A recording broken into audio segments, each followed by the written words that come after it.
Hello दोस्तों, जय माता दी।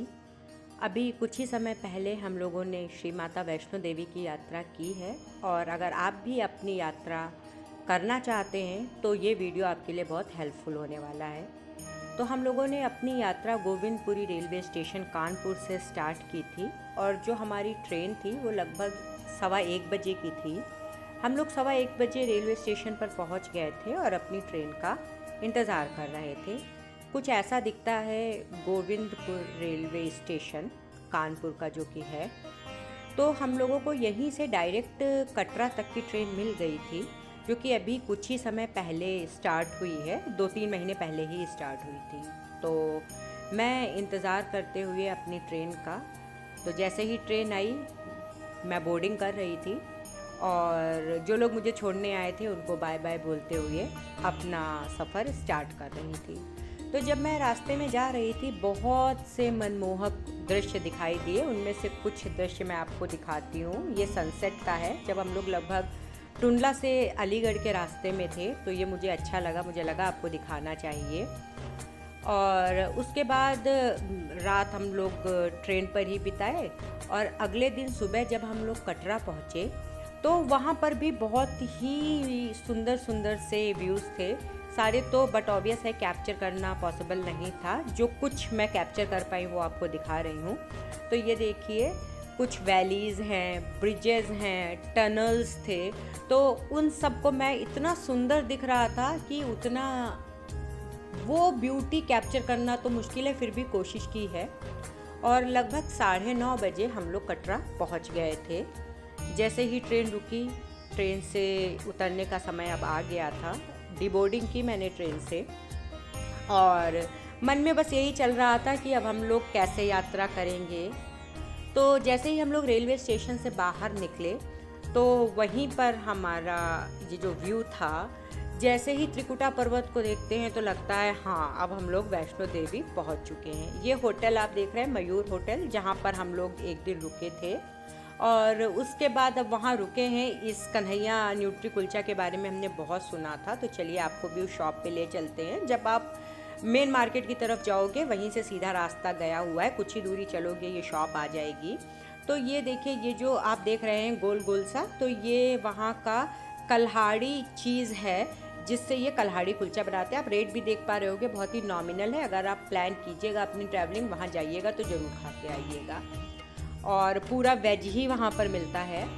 तो आप ये देख सकते हैं कि ये कैसे बनाते हैं। ये एक न्यूट्री कुलचा मैंने आपको दिखाने की कोशिश की है और ये कल्हाड़ी कुलचा वहाँ का लोकल चीज़ है, तो बेटर है आप एक बार वहाँ की लोकल चीज़ें भी ट्राई करें। तो उसके बाद हम लोगों ने दिन भर तो आराम किया और रात में हमने सोचा कि क्यों ना कुछ देख लिया जाए, थोड़ा बहुत मार्केट घूम ली जाए। और RFID कार्ड्स भी बनते हैं जो कि निहारिका कॉम्प्लेक्स से बनते हैं, तो हम लोगों ने सोचा वो हम रात में ही कलेक्ट कर लेते हैं जिससे अर्ली मॉर्निंग हम अपनी यात्रा स्टार्ट कर सकें। तो ये आप देख सकते हैं, इसी रास्ते से हम लोगों को जाना है सुबह।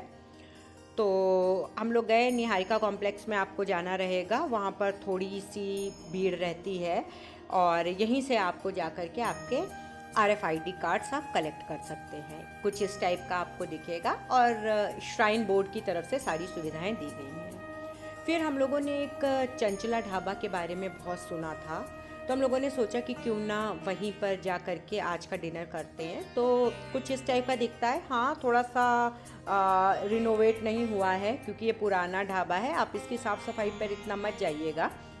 खाना यहाँ का बहुत ही लाजवाब था, तो मैंने सुना था तो सोचा क्यों ना ट्राई कर लूँ। तो जैसे ही मैंने वहाँ पे फर्स्ट बाइट ट्राई की तो मुझे ये समझ में आया, हाँ जो इसके बारे में कहा गया था वो सही था। फिर खाना खाएं और स्वीट्स ना खाएं, ऐसा कैसे हो सकता है। तो वहाँ पर एक प्रेम स्वीट्स उसी रो में ये शॉप है और यहाँ अगर आपको कुछ भी लेना है तो आप जाएंगे तो ये सबसे पहले आपको टेस्ट कराते हैं, फिर अगर आपको समझ में आए तो आप वहाँ से पैक भी करा सकते हैं। इन्होंने अपने क्या क्या इनके पास आइटम्स हैं ये इन्होंने यहाँ पे लिख रखा है और ये पैकिंग करके आपको दे देते हैं। तो फिर उसके बाद हम लोग गए और सो गए जा कर के। अगले दिन सुबह हम जल्दी उठे, 4 बजे उठ के ही तैयार हो गए, जिससे कि हम अर्ली मॉर्निंग निकल सके। और होटल में ही व्यवस्था होती है कि अगर आपको अपना लगेज रखना है आप रख दें, वहाँ किसी भी तरीके का चार्ज नहीं लिया जाता है, वो आपका लगेज संभाल के रखते हैं। आप जब भी वापस आइए दर्शन करके तो अपना लगेज लेके जाइए, उसका कोई चार्ज नहीं लेते हैं। तो हम लोग यही सोच रहे थे कि यात्रा कैसे करेंगे, पैदल जाएं कि हम लोग घोड़ा करके जाएं। तो हम लोगों ने ये डिसाइड किया यहाँ पर कि हम लोग पैदल ही जो पुराना रास्ता है ना उसी से चलेंगे, क्योंकि जो पुराना रास्ता है वहीं पर आपको घोड़े वगैरह की सुविधा मिलती है। अगर आप नए रास्ते से जाएंगे तो वहाँ पर ये कोई सुविधा आपको नहीं मिलती है। तो इसलिए हम लोगों ने डिसाइड कर लिया कि हम पुराने ही रास्ते से चल के जाएंगे। हाँ, वो थोड़ा सा बहुत ज़्यादा वहाँ साफ़ सफाई नहीं है, बट हमारे लिए वो ठीक था कि अगर हम थक गए तो घोड़ा देखते हैं। यहीं बाहर आप जैसे ही निकलोगे आपको ऑटो मिल जाएंगे, 150 रुपीज़ आपसे चार्ज करेंगे और आपको जहाँ से आपकी चढ़ाई स्टार्ट होनी है बाण गंगा वहाँ पे छोड़ देंगे। तो हम 5:15 बजे वहाँ पहुँच गए थे और यहीं पर चेकिंग होती है और यहाँ पर ये डंडे मिलते हैं जो किसी भी शॉप से आप ले सकते हैं, ज़रूर ले लीजिएगा, बहुत हेल्पफुल रहते हैं।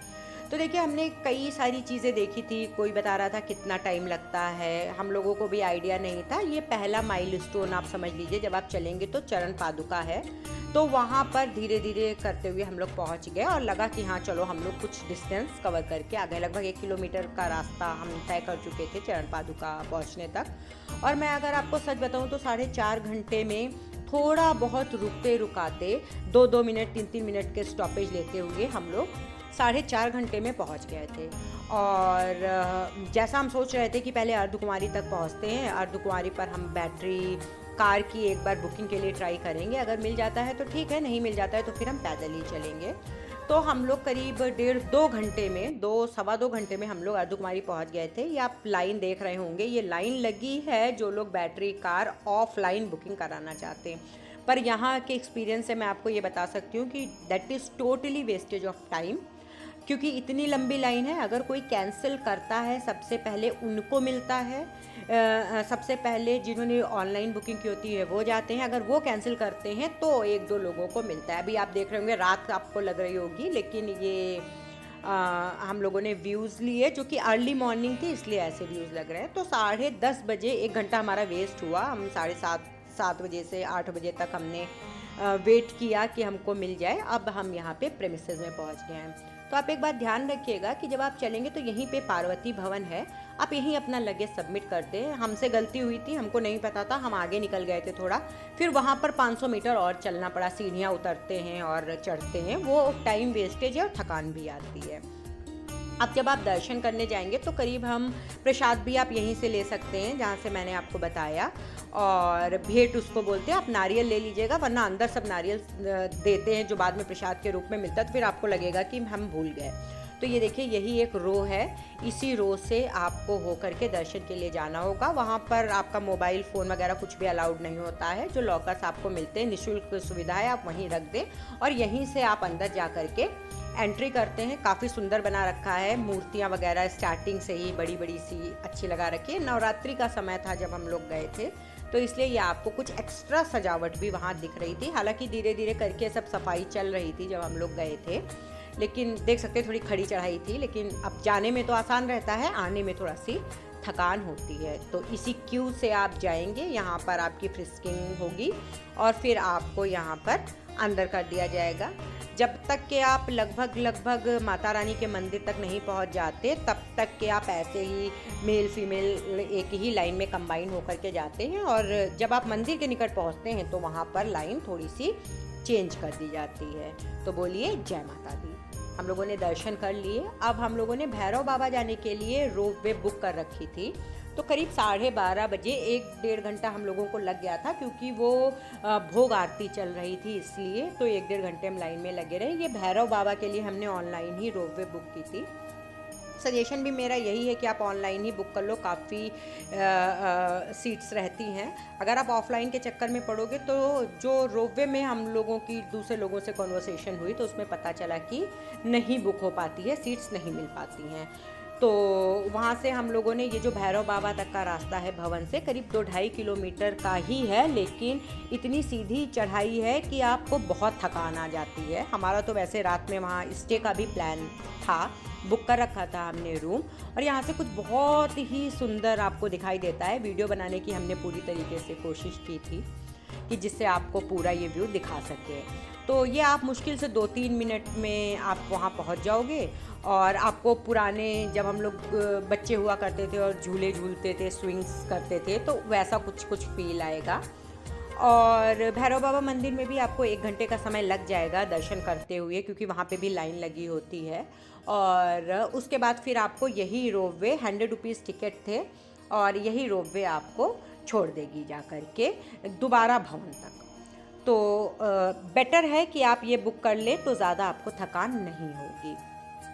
और अगर आप वहाँ पे रूम्स वगैरह भी बुक करना चाहते हैं तो ये सब ऑनलाइन ही होता है, और 2 महीने पहले से बुकिंग चालू हो जाती हैं। और ये देखिए हम लोगों ने गौरी भवन उसको बोलते हैं, जो जब आप माता जी के भवन से और भैरव बाबा मंदिर की तरफ चलेंगे, करीब 600-700 मीटर की दूरी पर ही ये गौरी भवन है, उसी रास्ते में आप देख सकते हैं। तो हम लोग करीब 2:30 बजे अपने रूम में हमने चेक इन किया था। 10 बजे से कर सकते हो, तो मैं थोड़ा सा रूम टूर भी आपको करा देती हूँ। देखिए ये श्राइन बोर्ड की तरफ से ही हमने बुक किया था, और ठीक ठाक सुविधा थी, बड़ा रूम था, वॉशरूम भी स्पेशियस था, और यहाँ पर 1100 रुपये में ये रूम हम लोगों ने बुक किया था। और अगर आपके साथ 2 लोगों से ज़्यादा हैं तो ये देखिए एक्स्ट्रा गद्दे रखे हुए हैं, बेडिंग्स हैं। इसके ये जो कबर्ड है इसमें बहुत सारे कंबल भी रख रखे थे, गीज़र वगैरह सब कुछ दे रखा था। तो वही गद्दे नीचे लगा करके 100 या 200 रुपये पर पर्सन लेते हैं। यहाँ से बालकनी भी थी, बालकनी से भवन व्यू भी बहुत अच्छा दिखाई दे रहा था। अभी तो हम लोग रात का भी व्यू आपको दिखाएंगे, लेकिन ये मैं आपको बालकनी दिखाना चाह रही हूँ। और यहाँ बंदर बहुत हैं, तो आपको थोड़ी सी सावधानी बरतनी पड़ेगी, क्योंकि ये थोड़ी टीन शेड वगैरह है ना, तो इनसे आवाज़ आती रहती है। अब रात हो चुकी थी, क्योंकि हम लोग वहीं स्टे कर रहे थे। खाना खाने आपको नीचे ही जाना पड़ेगा। तो यहाँ से हम लोगों ने बहुत सुना था स्वर्ग होता है, धरती पर स्वर्ग होता है, लेकिन हाँ हम लोगों ने इस दिन महसूस भी किया कि हाँ यहाँ से जो आप व्यू देख रहे हैं बिल्कुल स्वर्ग लग रहा है। वीडियो में तो उतना अच्छा नहीं आ पा रहा है, जितना आप जब लाइवली देखते हो तो आपको अच्छा लगता है। बहुत ही सुंदर लग रहा था, ठंडी थी मतलब बल्कि, क्योंकि हम लोग शरद पूर्णिमा के दिन ही गए थे। अब नेक्स्ट डे हम लोग वापस आ रहे थे, तो हमारी 10 बजे की उधर से बैटरी कार बुकड थी। तो 9:15 बजे, क्योंकि नवरात्रि का समय था तो बहुत सजावट हो रखी थी, तो सोचा मैंने कि क्यों ना आपको थोड़ा बहुत वहाँ का भी व्यू दिखा दिया जाए। तो बहुत अच्छी सजावट की गई थी, कुछ हट चुकी है तब मैं आपको दिखा रही हूँ, लेकिन आप थोड़ा बहुत देख सकते हैं कि मूर्तियाँ रखी थी, एकदम जीवंत मूर्तियाँ थी। ऐसे लग रहा था कि बस आपसे कुछ बोल ही देंगी। और माता जी के कई स्वरूप थे जिनकी ये फ़ोटोज़ लगी हैं, और ना सिर्फ माता जी की बल्कि और भी भगवान जी, जैसे जगन्नाथ जी की भी प्रतिमा वहाँ पर रखी गई थी, और रामचंद्र जी की भी रखी गई थी, काली माँ की भी थी, शंकर जी की भी थी। मतलब एक से एक मूर्तियाँ, लोग आ रहे थे वहाँ पर फ़ोटो खिंचा रहे थे, क्योंकि मंदिर के अंदर तो आपको मोबाइल ले जाना अलाउड नहीं था। और समय समय पर आरती होती रहती है, तो जैसे शाम की भी आरती है, तो अगर आप उस समय जाओगे तो भी आपको 2-2.5 घंटे का समय लग जाएगा। मैंने आपको बताया आप लगेज पहले ही सबमिट कर दो, पार्वती भवन उसको बोलते हैं, वहीं पे आप लगेज सबमिट कर दो, वो आपके लिए अच्छा होगा। नहीं तो आपको इसी रास्ते से अंदर जाना पड़ेगा, बहुत करीब 100 सीढ़ियाँ नीचे उतर के जाएंगे, आप लॉकर रूम में रखेंगे, फिर आप वापस आएंगे, तो वो थकान बहुत ही ज़्यादा हो जाती है। और मैं आपको बताऊँ 4.5 घंटे में हम लोग पहुँच गए थे, और करीब 9:30 बजे से हम लोग 10:30 बजे की हमारी बैटरी कैब थी, तो करीब 9:30 बजे हम लोग लाइन में लग गए थे, और जिससे कि 11:30 बजे 10:30 बजे हमको मिल जाए। लेकिन एक अंकल जी थोड़ा लेट आए थे, 10 मिनट वो लोग वेट करते हैं और उसके बाद आपका टिकट कैंसिल करते हैं, तो वो अंकल आ ही रहे थे। फिर जब वो आ गए तो हम लोग इस कैब में बैठे। देखिए मैं आपको एक बात और बताना चाहती हूँ कि इस कैब से आप केवल 20 मिनट में पहुँच जाओगे। बहुत कन्फ्यूज़न होता है, मैंने बहुत से वीडियोस देखे, कोई भी करेक्ट इन्फॉर्मेशन नहीं दे रहा था, तो मैंने अपने पर्सनल एक्सपीरियंसेस, इसलिए मैंने टाइम के साथ आपके साथ शेयर किए, हर जगह क्लॉक डाली है। और फिर हम लोग 10 मिनट में हम लोगों ने वहाँ थोड़ा बहुत खाया पिया। और देखिए, अगर आप सुबह चलना स्टार्ट कर देंगे, जो मुझे समझ में आया, तो घोड़े वगैरह वहाँ कम रहते हैं, आप सही समय पर पहुँच जाएंगे। जैसे हम लोग 10:30 बजे पहुँच गए थे, जबकि 1 घंटा हमारा बैटरी कार का टिकट लेने में हमने वेस्ट किया और हमको मिली नहीं थी। तो पैदल ही आए थे हम लोग, बस यहाँ से भवन से अर्धकुंवारी हम लोग कैब से गए थे, जो 20 मिनट का उसने समय लिया था। और देखिए, जाते समय तो हम लोगों ने केवल 2 जगह सीढ़ियों का प्रयोग किया था। एक जगह कुछ 227 शायद सीढ़ियाँ थी और एक जगह 115 थी। लेकिन आते समय हम लोग 3 जगह सीढ़ियों से उतरे थे। एक जगह वही 115 उतरे थे, फिर 227 उतरे थे, और फिर देखिए टाइम भी मैं आपको दिखा रही हूँ, 11:15 हुआ था। हम लोग 11:15 पौने 11 पे चले थे और 11:05 11:10 पे ही पहुँच गए थे। और उसके बाद फिर थोड़ा सा आप लोगों ने खाया पिया। ये लोग जा रहे हैं, देखिए बीच बीच में ढोल नगाड़े बजते रहते हैं, तो बड़ा, अगर आप अपने फ्रेंड्स के साथ जाएं तो बहुत आप इंजॉय करेंगे। सीढ़ियाँ मैंने दिखाने की कोशिश की है। फिर हम लोग लौटते वक्त 526 सीढ़ियाँ भी उतरे थे और ईजी था ये हमारे लिए उतरना। करीब 1:15 बजे हम लोग पहुँच गए थे। 3 बजे की एक्चुअली हमारी ट्रेन थी, हमको होटल जाना था और वहाँ पर हमको अपना सामान भी लेना था। तो 1:15 बजे हम लोग पहुँचे थे। फिर वहाँ से आपको दोबारा से ऑटो करना पड़ेगा, और वहाँ से जो ऑटो के चार्जेस हैं वो करीब 300 रुपये हैं, क्योंकि वो लंबा रास्ता आपको घुमा के ले जाते हैं, तो वो 300 रुपये चार्ज करते हैं। आपको कटरा मेन मार्केट पहुँचाएंगे। और इस तरीके से हमारी ये सक्सेसफुली यात्रा ऑफ श्री माता वैष्णो देवी कंप्लीट होती है। अगर फिर भी आपके मन में, और 1.5 घंटे में हम लोग अर्धकुंवारी से नीचे उतर आए थे, और अगर फिर भी आपके मन में कोई क्वेरी रह जाती है, कोई भी जानकारी आप चाहते हैं, तो आप इसमें कमेंट कीजिए। वीडियो आपको कैसा लगा प्लीज़ उस पर भी कमेंट कीजिएगा, और आप जो भी क्वेश्चन पूछेंगे मैं उसका आपको रिप्लाई करने की तुरंत ही कोशिश करूँगी। एक चीज़ और मैं बताना चाहूँगी, देखिए बहुत फ्रॉड होता है, इसलिए आप जो भी बुकिंग करें प्लीज़ श्राइन बोर्ड की साइट पे जाकर ही करें। आपको कोई बोलता है कि हम आपकी प्लेन बुकिंग करा देंगे, कैब बुकिंग करा देंगे, तो आप इस चक्कर में ना फंसें। बहुत ही ज़्यादा फ्रॉड होता है, आपके वो पैसे चले ही जाने हैं। इसलिए बेटर है आप श्राइन बोर्ड की डायरेक्ट साइट पर जाएं और वहाँ से अपने आप ही बुकिंग करें। पहले रजिस्ट्रेशन करा लीजिए, और 2 महीने पहले अगर आप कराएंगे तो आपको बुकिंग मिल जाएगी। तो जय माता दी। होप ये वीडियो आपकी वैष्णो देवी की यात्रा को सुखी और मंगलमय और हैसल फ्री बनाएगा। Thank you for watching.